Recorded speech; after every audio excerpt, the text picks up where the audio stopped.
Please be seated.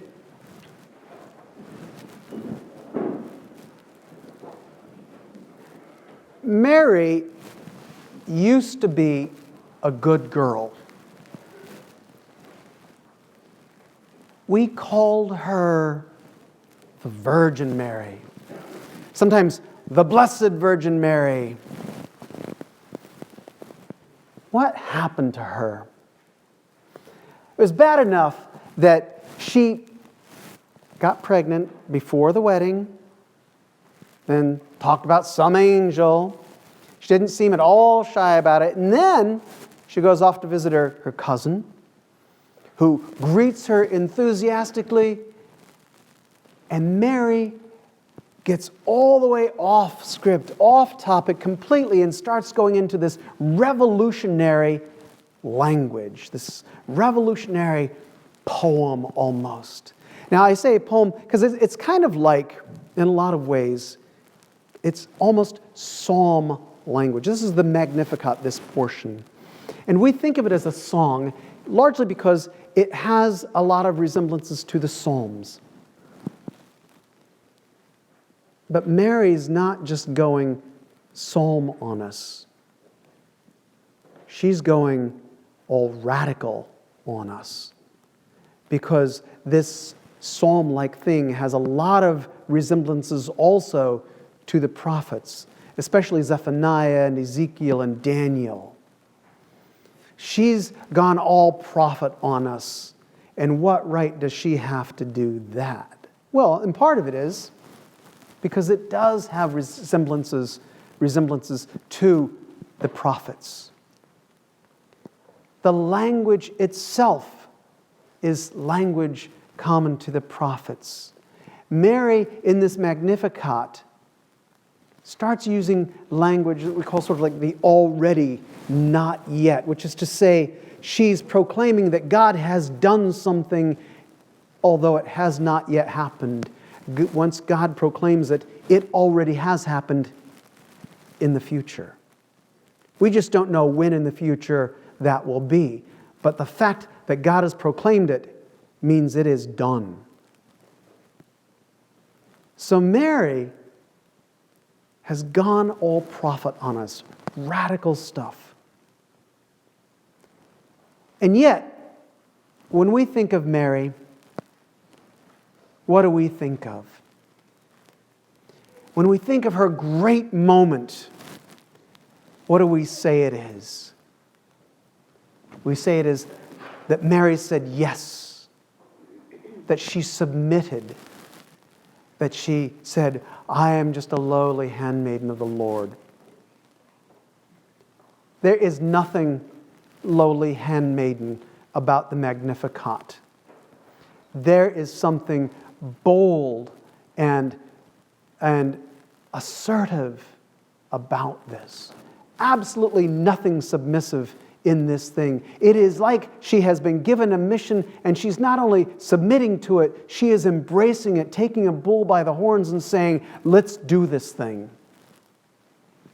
The only image that came to my mind isn't really appropriate, but you remember that old show, the Mission Impossible, where he always gets this thing and they, this tape recording, and they say, should you accept this mission?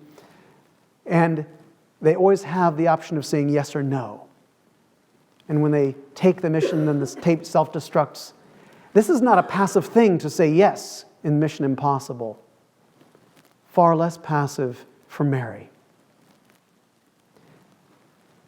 So we know this much. She's not a shrinking violet. She's not hiding. She is bold. She is using the language of the prophets. And more importantly, what she proclaims is a prophetic message on at least 3 different levels. She proclaims that the great will be thrown down from their thrones. She's addressing something very real to people at that time, by the way. Certainly, folks in the day would hear this because they are an oppressed people. There is this great empire that is over them, the Romans in the day, oppressing them. And she says the day will come when they will be cast down. And remember, what I'm saying is, this is what the people who are hearing this will hear. There's another level, though, of the humble and the weak and the disenfranchised and the poor. And that level is how we are called to care for each other. And he says the hungry will be filled and the rich will be sent away empty. This is a message, a prophetic warning, but more than importantly, a prophetic call for us to care for each other, especially for those who have to care for those who do not have. She is doing more than simply giving a message. She's preparing the way. She is foreshadowing the son she will give birth to, who in his time will not only make that message the center of his ministry, but will embody it and guide us to the same. And then there's a third level of this prophetic message that Mary is giving, and that is on the level of the soul. In a world where the rich are believed to be rich because God likes them better, in a world where you get to heaven when you earn it, when you can be proud of your faith, you can be proud of your observance, you can be proud that you are an Israelite. Mary says the proud will be scattered in their conceits. Those who humble themselves will be lifted high, because that's the only way you can be brought to God, is by allowing God to do it, not depending on your own strength or your own character or your own faith. This is a radical message.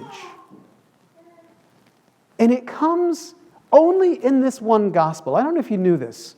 You won't find the Magnificat in Matthew or Mark or John. It's only in Luke. And Luke, by the way, kind of likes Mary. Luke spends a lot of time on Mary in things that the others don't. Luke is the only gospel where the angel comes to her and gives her any say in the matter as to whether or not she's going to give birth to the child, to the Son of God. In Matthew, it just says she's pregnant. Mark doesn't say anything at all, and John goes all sort of cosmic. But Luke has the angel go to her and say, this is what God would like to do. And she says, let's do it. She embraces that, and she goes boldly forward. Mary is also, in Luke, it's the only time where Mary is in a stable.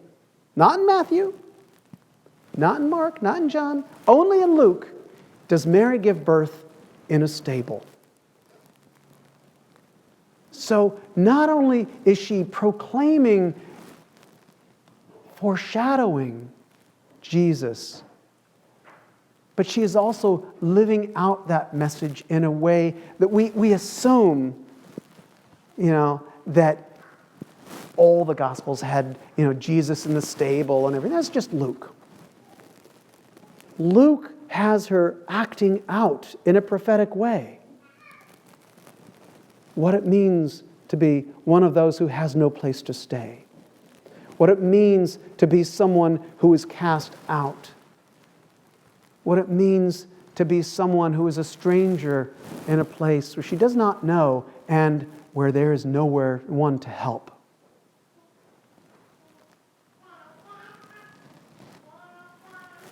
Luke has Mary do just what John the Baptist does later. She's preparing the way for the coming Lord. She's preparing us for the one who will come, who will seek out the lowly, the weak, the disenfranchised, the oppressed, and will lift them up, who will cast down the mighty, who will humble the proud, who will send the rich away empty. Most importantly, like John after her, she is laying out a path for us to follow. And she is calling to us to start the journey. So, the next time you hear somebody go on about the humble, the mild, the meek, blessed Virgin Mary, feel free to say, even if it's just quietly to yourself, you mean the radical Mary. Amen.